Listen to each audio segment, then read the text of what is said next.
আমাদের জীবনে যত বড়ই তোপ আসুক, যত বড়ই স্পেশাল মানুষ আসুক, যেই আসুক না কেন, কিন্তু আমরা যেটা করি প্রত্যেক দিনের আমাদের যেটা কর্ম, যেটা কাজ, যেটা আমাদের নিয়ম কানুন, কারো জন্য সে বড় তোপই হোক বা স্পেশাল মানুষই হোক না কেন, তার জন্যে সেসব ছেড়ে দেওয়া উচিত নয়।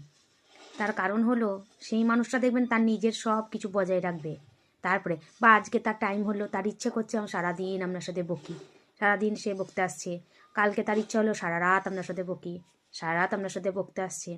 কিন্তু যখন তার দরকারি কাজ পড়বে, সে কিন্তু আপনার আপনার মনের খেয়ালটা রাখবে না যে আমি ওর সাথে সারাদিন বকেছি বা আমি ওর সাথে সারা রাত বকেছি, দিয়ে ওর যে অভ্যস্ত করে দিয়েছি, তাহলে এখন যখন আমি ওর সাথে বকছি না তাহলে ওর কেমন লাগছে, এইটা কিন্তু সে মনে রাখবে না।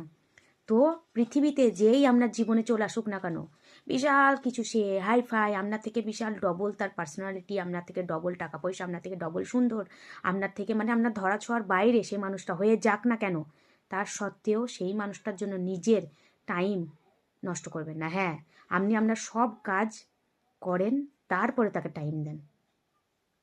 মানুষ সবার জন্য সব কিছু করতে পারে। আমি কারোর জন্য আমার সব কাজ ছেড়ে দিয়ে তার পিছনে পড়ে থাকতে পারি, তার সাথে কথা বলতে পারি, তাকে টাইম দিতে পারি, যা ইচ্ছা তাই করতে পারি। কিন্তু কেন করব, তাই না? কারণ আপনি কি জানেন সেই মানুষটা পার্মানেন্টলি আপনার সঙ্গে থাকবে? কিন্তু জানেন না, না তার মত কি। তার আজকে আপনার সঙ্গে ভালো লাগছে, আপনার সঙ্গে কথা বলতে ইচ্ছে করছে, আপনি কথা বলছেন। তার আজকে আপনাকে আপনার আপনার রাতে আপনার সঙ্গে কথা বলতে ইচ্ছে করছে, আপনি বলছেন। কিন্তু যখন আপনার ইচ্ছে হবে তখন কি সেই মানুষটা বলবে? আজ আপনার ইচ্ছে হচ্ছে না, তার ইচ্ছে হচ্ছে তাই এমনি বলছেন। কিন্তু কাল যখন আপনার ইচ্ছে হবে তখন সেই মানুষটাও যে আপনার ইচ্ছে মতো সেই কাজগুলো করবে যেগুলো আপনি চান, এর কিন্তু কোনো মানে গ্যারেন্টিই নেই।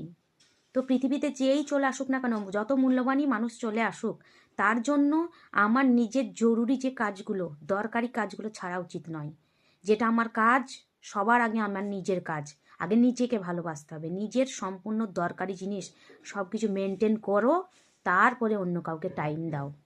তারপরে যে টাইমটা আপনি রিলস দেখতেন, যে টাইমটা আপনি ফোন ঘাঁটতেন, যে টাইমটা আপনি শুয়ে থাকতেন, সেই টাইমটা আপনি তাকে দিতে পারেন দরকারি কাজ করার পর, তাই না?